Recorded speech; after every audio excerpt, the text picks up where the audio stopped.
Hello everyone and welcome back to Beast Wars Backtrack. I'm your host Russ13 and today we got something pretty cool. This is the reissue of Beast Wars Rattrap. Specifically the basic class Rattrap, which I never actually had. You see, when Beast Wars first came out, I actually was one of the naysayers. I wasn't too sure about the idea of Transformers turning into organic beasts. And then I saw the show, and then I fell in love with it. But by that point, they were already a couple waves in, and I missed out on some of the early figures. So it was very cool for me to finally get a hold of an actual original Rattrap. So let's take a look at the packaging, and then we can get into the actual figure. As you can see, I had to have it way far back because it's actually a pretty tall card. Now, something I want to say about the card, it's designed to look like an original Beast Wars card. But the material is a lot more flimsy than I remember, and I've actually handled some of my previous cards. I'm pretty sure they are using a thinner gauge of cardboard or chipboard. And this also is multilingual, at least in a different way than Beast Wars was multilingual beforehand. So we got quick attack action, and then we got that again in several different languages. There were some Beast Wars cards that had multi-languages on them, but it wasn't anything like this. Also, this is the Rocky Bubble style that a lot of the original figures had. I'm not sure I actually experienced any like this outside of the original Optimus Primal Megatron 2-pack, where they were a bat and alligator. Then we got Rat turns into Robot Spy, and then all that again in a lot of different languages, and a little demonstration there. That's pretty darn cool. We also got this really nice illustration of Rattrap. You can see he's got sort of an organic brain thing going on. I think they originally had plans on him being a little bit more weird.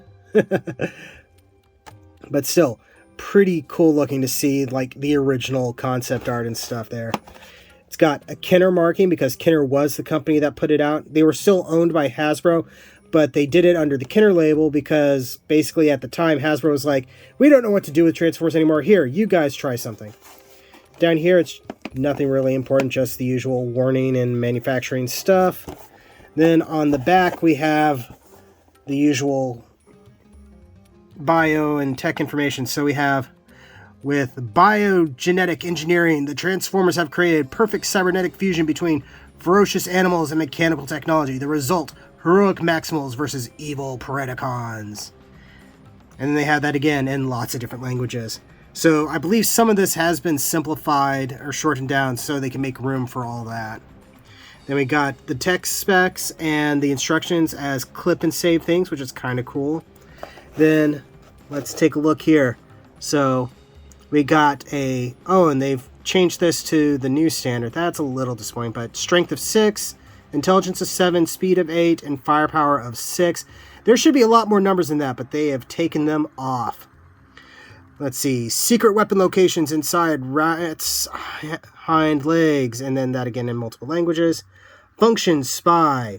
Scouring city streets for Predacon enemies, Rattrap maintains his strength by feeding on grunge and grime and any wretched refuse he may encounter along the way. That's gross, but that's Rattrap. And then Kenner thing there. There would be the barcode there originally, but they've moved that to the bottom, I guess. And yeah, that is enough of the packaging. Let's go ahead and get this guy out. I'm not keeping him mint on card because I actually want to handle one of these guys. All right. And here he is all out of the packaging and on my fancy little turntable. And he looks pretty neat. I mean, he's a basic class Beast Wars toy from the very beginning of the line, so you can't expect a whole lot from him. Really, the main draw of this release is nostalgia. I will fully admit that, and that's a big part of why I wanted this figure. That, and I just never actually had this mold before. Let's go ahead and take a closer look at him off the turntable. So we got the hair molded into it pretty nice. It's got little molded feetsies that are on their own little ball joints. So you don't have a lot of articulation, tail moves and stuff like that. No jaw because of the way they molded everything, and he's got visible, everything syndrome underneath. You can see him and go, hi. But he still has a pretty decent amount of detail for such a tiny and basically old figure. So there is a certain level of impressiveness to it, I think. Kind of like the teeth he's got going on there. I don't know how accurate the paint job is to the original. I know they changed up some of them for this reissue line, but if this one was changed, I don't know, because again, I don't have the original to compare it to. Still, he looks pretty cool. Let's go ahead and compare him to some of the other Rattraps that I have. So here he is next to Generations Thrilling 30 Rattrap. Kind of neat seeing these two together. This one is designed to be basically a modern, upgraded version of this guy. So he's got modern articulation, but he's also got the engineering from that particular time frame when they made this guy. So he's a lot more complicated and kind of a pain to transform. And then his most recent entry, we have the Core Class Kingdom Rattrap. And he is much, much smaller, meaning Rattrap has appeared in even more sizes now. But it's pretty cool seeing all these guys together like this. You know what, let's get the whole family out. It's like an awkward Christmas photo or something. Okay. Let's get these guys out of the picture and focus on transformation in the robot mode. Alright, so transformation on this guy is very complicated. So you're gonna have to follow very closely with me. You take the tail and you do this. That's right. This guy was an early basic class, so he is a flip changer. You just have a spring-loaded mechanism and then you unpeg a few parts, and there he is in his robot mode. He does have his weapon parts hidden back here, which is really cool if you ask me. Set those there, and then we combine them like so, and we get his blaster. Just put that in his tiny little hand, and he can go pew pew, bang bang. Let's get this guy on the turntable. So this guy is pretty much your basic class transformer. He's got organic details, mechanical details for the robot mode bits, but there's still an organic vibe to everything. He's also incredibly not show accurate. The color scheme is completely different from how he looks on the show, and the models on the show took a lot of liberties with his beast mode and his robot mode just to make things look a little bit better. That's not to say there isn't anything to enjoy about this figure. Articulation is pretty decent because they have these newfangled ball socket joints all over the place, giving some pretty decent arm range as well as leg. No waist articulation, but that's because you got the whole spring-loaded gimmick thing hampering that, and then the head is on a ball joint as well. And also just the detail on this guy is a lot of fun. You have little tech greebles, but you also have like veins and other organic details inside, even on spots where, you wouldn't think they would think about putting stuff. He does have some hollow bits, but I think that's okay.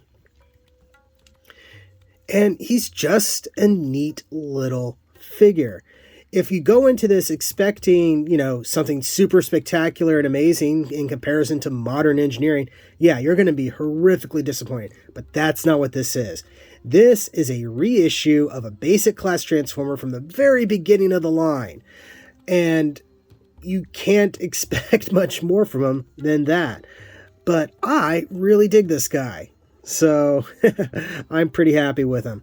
Let's go ahead and take a look at him next to his other incarnations. All right, so let's get him over here. I am having a little bit of trouble keeping him upright. He doesn't have a good wide stance because his feet are molded flat. Okay. But speaking of people I'm having trouble holding upright, here is Transmetal Rattrap, who sadly his ankles are so loose, I don't think I can get him to stand. There, stand? Oh, no, come on. There we go. And then here is, yeah, I'm going to have to move. Here is Beast Machines Rattrap. So, kind of cool seeing all these guys together. The next up is Thrilling 30 Rattrap and Kingdom Rattrap. That's so cool seeing them all together like this. You can see from here what the show actually tried to make him look like. He had a lot more gold and bronze going on for him. Now, interestingly enough, the show model does have the 4 legs on his back, but no modern version of Rattrap has tried doing that. Instead, they've always made his hind legs become part of his robot legs, which is something I don't quite understand. I mean, I guess they do it partially to get his backpack smaller, but I feel like they could have done that and still keep his hind legs on the back, but whatever. So final thoughts. This release is good for anybody who is nostalgic for Beast Wars, who missed out on it, or maybe lost their old figure. And I think you could even use this to help introduce newbies into Transformers. I could see myself giving this to my son if he was interested in it. And I think that is just awesome. It is a nice remembrance of Beast Wars and a nice way to maybe reintroduce people into it or introduce people into it. So yeah, this is very cool. I can recommend it. Yes, it's kind of expensive for what it is, but you also got to remember there's inflation and rise of oil prices and stuff like that. So this guy isn't going to be $5 anymore. He is now like what? 15, 20 or something like that. It sounds a lot even to me, but I have to remember that prices do change. But if you can get this guy and you want him, I do not see any reason not to get him. So yeah, that is a review. Thank you very much for watching. Don't forget to like, comment, subscribe, all those fun YouTube manipulations. Check the description below for links to my storefront where you can get official shelf space t-shirts and more. And yeah, thank you again. I'll see all of you when we're back on the Beast Wars Backtrack.